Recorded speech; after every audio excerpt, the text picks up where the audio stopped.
ये सुमित्रा सिंह और शिवा की वो सच्ची और दस्तावेजी घटना है जिसने भारत के रूहानी और कानूनी इतिहास में एक ऐसा सन्नाटा पैदा कर दिया था जिसे आज भी महसूस किया जा सकता है। उत्तर प्रदेश के ग्रामीण अंचल की धूल भरी पगडंडियों पर बसा शरीफपुर गांव 19 जुलाई 1985 की उस तपती दोपहर को एक ऐसी खौफनाक हकीकत का गवाह बनने वाला था जिसने इंसान की समझ और विज्ञान के हर तर्क को झुठला दिया।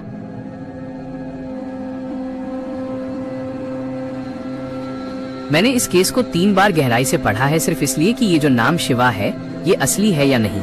डॉक्टर की रिपोर्ट और पुलिस फाइलों को मैंने 3 बार पढ़ा है, ये पुष्टि करने के लिए कि वो नाम किसी लड़के का नहीं बल्कि उसी लड़की का था और ये पूरी घटना एक हकीकत है, कोई बनाया हुआ फसाना नहीं। सुमित्रा सिंह, जो एक सीधी सादी अनपढ़ ग्रामीण महिला थी, पिछले कुछ हफ्तों से एक अजीब सी खामोशी की चादर ओढ़े बैठी थी। उसके घरवाले उसकी इस हालत से परेशान थे, लेकिन किसी को अंदाजा नहीं था कि उसके शरीर के भीतर रूहों का एक खौफनाक युद्ध चल रहा है।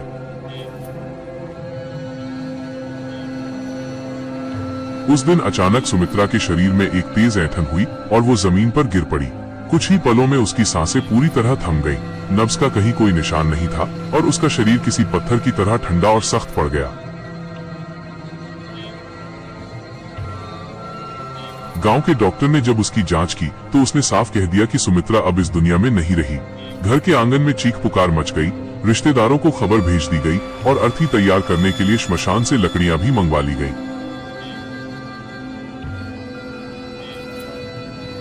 लेकिन कुदरत के पास सुमित्रा के लिए एक अलग ही योजना थी। जैसे ही उसे अंतिम स्नान कराने के लिए उस पर पानी की पहली बाल्टी डाली गई, सुमित्रा के मुर्दा शरीर में एक तेज झटका लगा। उसकी छाती जोर जोर से ऊपर नीचे होने लगी और उसने एक ऐसी चीख मारी जिसने श्मशान जाने की तैयारी कर रहे हर इंसान के रोंगटे खड़े कर दिए।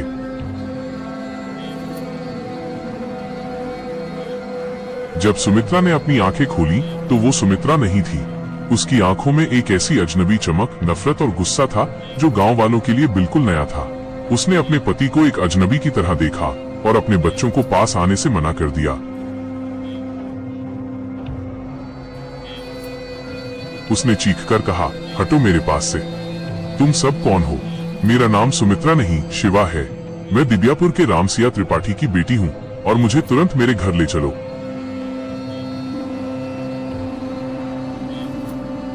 शुरुआत में सबको लगा कि शायद मौत के मुंह से वापस आने के सदमे ने उसके दिमाग पर असर किया है, लेकिन सुमित्रा ने जो ब्यौरे देने शुरू किए उसने पूरे गांव में दहशत फैला दी। उसने बताया कि वो वही शिवा है जिसकी मौत 2 महीने पहले यानी मई 1985 में दिव्यापुर में हुई थी। उसने रोते हुए और कांपते हुए उन काली रातों का जिक्र किया जब उसके ससुराल वालों ने उसे दहेज के लिए भूखा रखा और अंत में उसका गला घोंटकर उसे मार डाला। उसने बताया कि कैसे उसके शव को रेलवे ट्रैक पर फेंक दिया गया था ताकि पुलिस इसे एक ट्रेन हादसा मानकर फाइल बंद कर दे। सुमित्रा, जो कभी शरीफपुर से बाहर नहीं गई थी, अब दिव्यापुर के घरों के नक्शे और वहां की गलियों के नाम ऐसे बता रही थी जैसे वो वहीं पली बढ़ी हो। खबर जंगल की आग की तरह फैली और कुछ ही दिनों में दिव्यापुर से रामसिया त्रिपाठी खुद शरीफपुर पहुंच गए।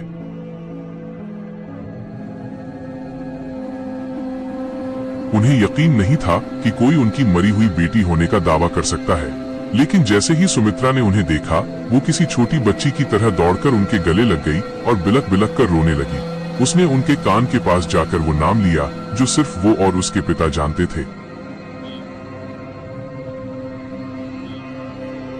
उसने घर की पुरानी संदूक में रखे उन कपड़ों, उस टूटी हुई चूड़ी और अलमारी के पीछे छिपे उन कागजातों का जिक्र किया जो केवल शिवा को पता थे।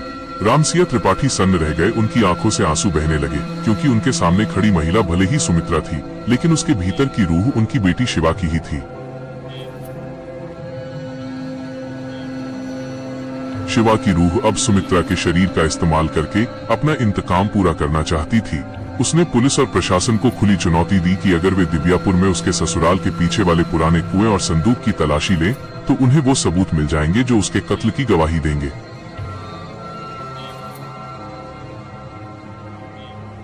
रात के सन्नाटे में शरीफपुर की उस हवेलीनुमा घर से अक्सर 2 अलग अलग औरतों के आपस में बहस करने की डरावनी आवाजें आती थीं। सुमित्रा के भीतर 2 रूहों का संघर्ष चल रहा था, एक जो अपने बच्चों को वापस पाना चाहती थी और दूसरी जो अपने कातिलों को फांसी के फंदे तक पहुंचाना चाहती थी।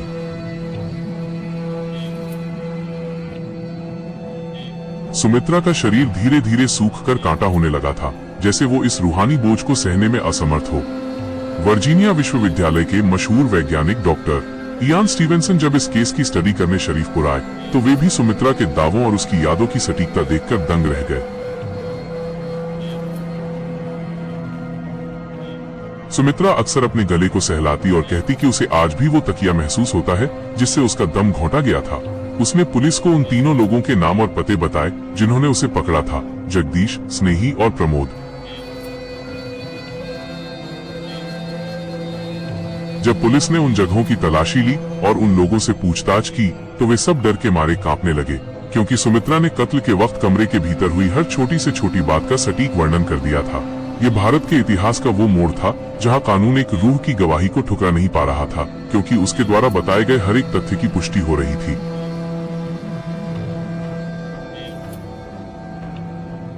दिन बीतने के साथ सुमित्रा की अपनी पहचान पूरी तरह मिटती जा रही थी।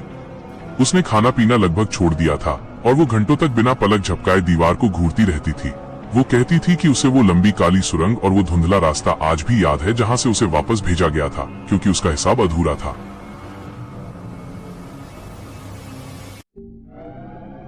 सुमित्रा के पति के लिए ये स्थिति किसी नर्क से कम नहीं थी, क्योंकि उसकी पत्नी अब उसे अपना भाई मानती थी और उसे अपने पास आने की अनुमति भी नहीं देती थी। हवेली की दीवारों पर अब अजीब सी खरोंचें दिखने लगी थी और रात के वक्त पायल की छन छन सुनाई देती थी, जबकि सुमित्रा के पैरों में कोई पायल नहीं होती थी।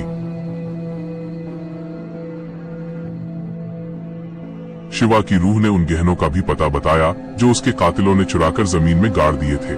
जब खुदाई की गई तो वास्तव में वहां वही जेवर मिले जिनका दावा सुमित्रा ने किया था। ये घटना सिर्फ एक रूहानी कहानी नहीं थी, बल्कि एक ऐसी हकीकत थी जिसने मौत और जिंदगी के बीच के पर्दे को हमेशा के लिए हटा दिया था। शरीफपुर के लोग आज भी उन रातों को याद करके कांप जाते हैं जब सुमित्रा की आवाज पूरी तरह बदल जाती थी और वो किसी शिकारी की तरह अपने कातिलों का नाम पुकारती थी। सुमित्रा की रूह अब एक ऐसी गवाह बन चुकी थी जिसे न तो दबाया जा सकता था और न ही मिटाया जा सकता था।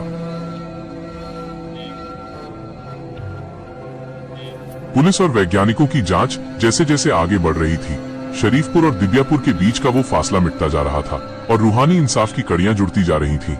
सुमित्रा के शरीर में मौजूद शिवा की रूह अब और भी ज्यादा आक्रामक हो चुकी थी, क्योंकि उसे महसूस हो रहा था कि उसके कातिल अब भी कानून की पहुंच से बाहर हैं। वो रात के सन्नाटे में अक्सर उठकर हवेली के आंगन में खड़ी हो जाती और आसमान की तरफ देखकर जोर जोर से हंसने लगती। फिर अचानक उसकी हंसी सिसकियों में बदल जाती। उसने पुलिस को उन तीनों हत्यारों के उन गुप्त ठिकानों के बारे में बताना शुरू किया जहां वे छिपने की योजना बना रहे थे। जब पुलिस ने सुमित्रा के दावों के आधार पर जगदीश, स्नेही और प्रमोद को आमने सामने बिठाकर पूछताछ शुरू की, तो नजारा रोंगटे खड़े कर देने वाला था। सुमित्रा को जब थाने ले जाया गया तो उसने उन तीनों को देखते ही एक ऐसी दहाड़ मारी जो किसी कमजोर इंसान का दिल दहला देने के लिए काफी थी। उसने प्रमोद की आंखों में आंखें डालकर वो आखिरी वाक्य दोहराया जो प्रमोद ने शिवा का गला घोंटते वक्त कहा था। ये सुनकर प्रमोद के हाथ पांव कांपने लगे और वो वहीं फर्श पर गिर पड़ा, क्योंकि वो जानता था कि कमरे के भीतर उन दो लोगों के अलावा कोई तीसरा मौजूद नहीं था। हवेली के भीतर अब सुमित्रा की अपनी रूह और शिवा की रूह के बीच एक खौफनाक खींचतान शुरू हो गई थी। कभी सुमित्रा अपने बच्चों को गले लगाकर रोने लगती और अपनी ममता वापस पाने के लिए तड़पती, तो अगले ही पल शिवा की रूह उस पर हावी हो जाती और वो बच्चों को झटक कर दूर कर देती। सुमित्रा का शरीर इस दोहरी मार को झेलते झेलते कंकाल में तब्दील होता जा रहा था।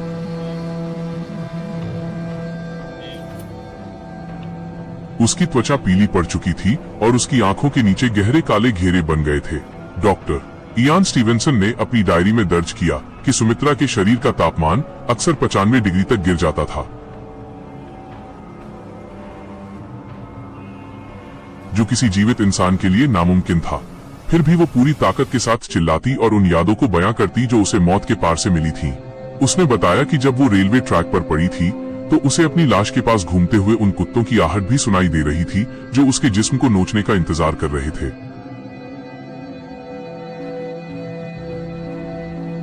उसे वो सर्द हवा और लोहे की पटरियों की वो गंध आज भी अपनी नाक में महसूस होती थी। गांव के लोगों का मानना था कि सुमित्रा अब केवल एक शरीर रह गई है जिसे कोई बाहरी ताकत चला रही है। एक रात जब पूरा गांव सो रहा था, सुमित्रा के कमरे से एक अजीब सी रोशनी फूटती हुई दिखाई दी।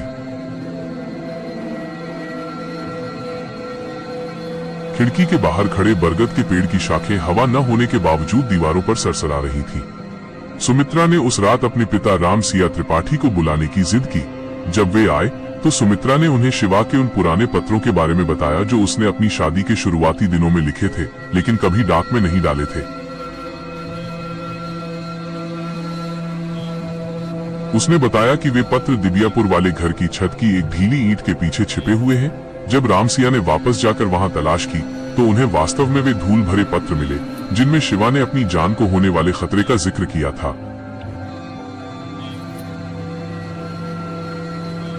ये अंतिम और सबसे बड़ा सबूत था जिसने कानून के पहिए को पूरी तरह घुमा दिया। अब ये केवल पुनर्जन्म का मामला नहीं रह गया था, बल्कि ये एक ऐसी गवाही बन चुकी थी जिसे झुठलाना नामुमकिन था।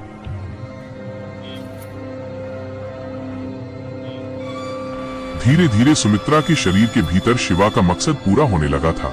कातिल सलाखों के पीछे पहुंच चुके थे और समाज के सामने उस हादसे की असलियत आ चुकी थी। लेकिन इस इंसाफ की कीमत सुमित्रा के अपने अस्तित्व को चुकानी पड़ रही थी। वो अक्सर कहती थी कि उसे अब धुंधली आकृतियां दिखाई देने लगी हैं, जो उसे वापस उस अंधेरी सुरंग की तरफ बुला रही हैं। वो सुमित्रा के पति से हाथ जोड़कर माफी मांगती कि उसने उसके घर की शांति छीन ली, लेकिन साथ ही ये भी कहती कि अगर वो वापस न आती तो शिवा की रूह कभी शांत नहीं होती। शरीफपुर की वे रातें अब और भी भारी होने लगी थीं। लोग बताते हैं कि आखिरी दिनों में सुमित्रा की छाया जमीन पर दो अलग अलग आकारों में दिखती थी, जैसे कोई साया उसके साथ हमेशा सटा हुआ हो। उसने खाना पूरी तरह छोड़ दिया था और केवल गंगाजल पीकर जीवित थी। वो कहती थी कि उसके भीतर की शिवा अब विदा होने की तैयारी कर रही है, क्योंकि उसका हिसाब बराबर हो चुका है। उस काली रात को जब सुमित्रा ने आखिरी बार शिवा के रूप में बात की तो कमरे का तापमान अचानक इतना बढ़ गया कि खिड़कियों के शीशे चटकने लगे। उसने अपने पिता से कहा कि अब उसे जाना होगा और वो सुमित्रा के शरीर को हमेशा के लिए छोड़ रही है। जैसे ही उसने ये कहा, सुमित्रा के शरीर से एक लंबी और ठंडी आह निकली और वो बेहोश होकर गिर पड़ी। जब कई घंटों बाद उसे होश आया तो वो पूरी तरह से सुमित्रा थी। उसे याद नहीं था कि पिछले कई महीनों में क्या हुआ। उसे ये भी नहीं पता था कि दिबियापुर कहाँ है या रामसिया त्रिपाठी कौन है। वो अपने बच्चों को पहचान रही थी और अपने पति की तरफ वही पुरानी ममता भरी नजरों से देख रही थी। शिवा की रूह जा चुकी थी, लेकिन वो पीछे छोड़ गई थी एक ऐसा सच जिसने दुनिया के होश उड़ा दिए थे। शरीफपुर की उस हवेली में आज भी लोग उस कमरे के पास जाने से कतराते हैं, क्योंकि उनका मानना है कि वहां आज भी शिवा की उन आखिरी चीखों की गूंज दफन है। ये घटना भारत के इतिहास में एक अमिट निशान छोड़ गई, जहां एक रूह ने मौत को मात देकर अपनी अधूरी दास्तां को मुकम्मल किया और साबित कर दिया कि सच कभी दफन नहीं होता, वो किसी न किसी रूप में बाहर जरूर आता है।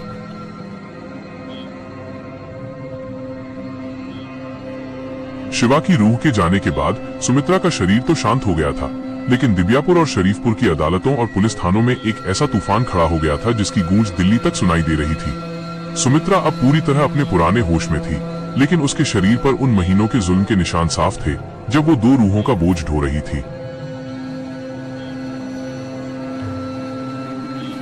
कानूनी तौर पर यह मामला अब एक पेचीदा मोड़ ले चुका था, क्योंकि भारतीय दंड संहिता में किसी रूह या पुनर्जन्म के दावे को आधार बनाकर सजा देने का कोई लिखित कानून नहीं था।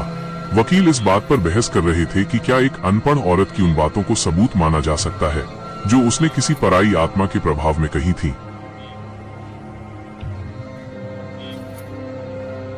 लेकिन पुलिस के पास जो भौतिक सबूत थे उन्हें झुठलाना नामुमकिन था। वे जेवर जो जमीन के नीचे दफन थे, वे पत्र जो छत की ईंटों के पीछे छिपे थे, और वे गवाह जिन्होंने शिवा के ससुराल वालों को उस रात संदिग्ध हालत में देखा था, सब सुमित्रा शिवा की गवाही की पुष्टि कर रहे थे। कातिलों के वकील ये दलील दे रहे थे कि सुमित्रा को यह सब जानकारी किसी ने पहले से दी होगी, लेकिन वैज्ञानिक शोधकर्ताओं ने इस दलील को सिरे से खारिज कर दिया, क्योंकि सुमित्रा का दिबियापुर के उस परिवार से दूर दूर तक कोई संपर्क कभी रहा ही नहीं था।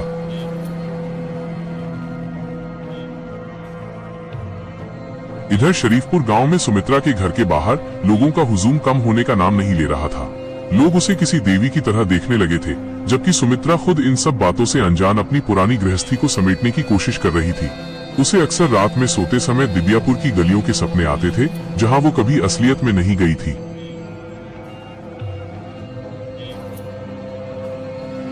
उसे वो रेलवे ट्रैक और वो सर्द रात आज भी धुंधली यादों की तरह परेशान करती थी। वैज्ञानिकों की टीम ने सुमित्रा के मस्तिष्क का परीक्षण किया और वे इस नतीजे पर पहुंचे कि ये मामला पजेशन या रीइंकॉर्नेशन का अब तक का सबसे सटीक उदाहरण है।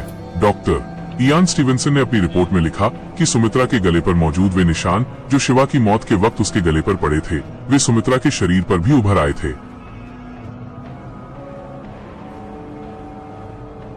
यह एक ऐसी शारीरिक घटना थी जिसे विज्ञान साइकिक डर्मोग्राफी कहता है, जहां मन की गहरी यादें शरीर पर घाव या निशान के रूप में उभर आती हैं। कानूनी लड़ाई सालों तक चली और अंत में शिवा के उन हत्यारों को उनके किए की सजा मिली, लेकिन ये सजा रूहानी इंसाफ के मुकाबले बहुत छोटी थी।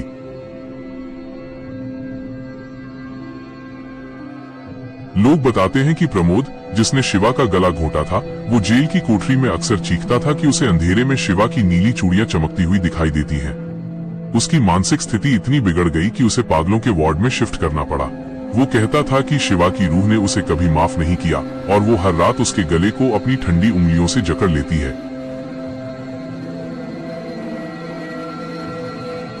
शरीफपुर की उस हवेली में सुमित्रा ने अपने जीवन के बाकी साल गुजारे, लेकिन वो कभी वैसी नहीं हो पाई जैसी वो उस घटना से पहले थी। उसके भीतर की वो सादगी अब एक गंभीर खामोशी में बदल चुकी थी। वो अक्सर गांव के मंदिर के पीछे अकेले बैठी रहती और शून्य में ताकती रहती थी, जैसे वो किसी अदृश्य दुनिया के साथ संवाद कर रही हो।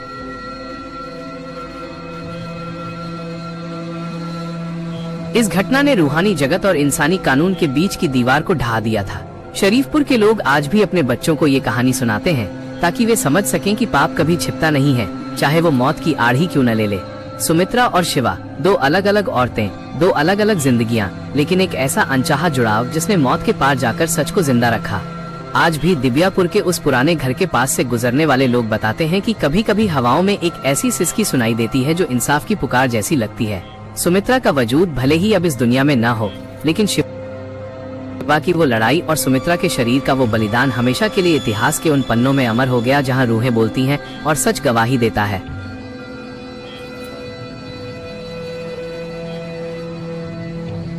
दोस्तों, मैं अभी नया क्रिएटर हूं और मैं अभी YouTube पर आया हूं और आप लोग मुझे बताएं कि मेरी वीडियोस में क्या कमी रह रही है।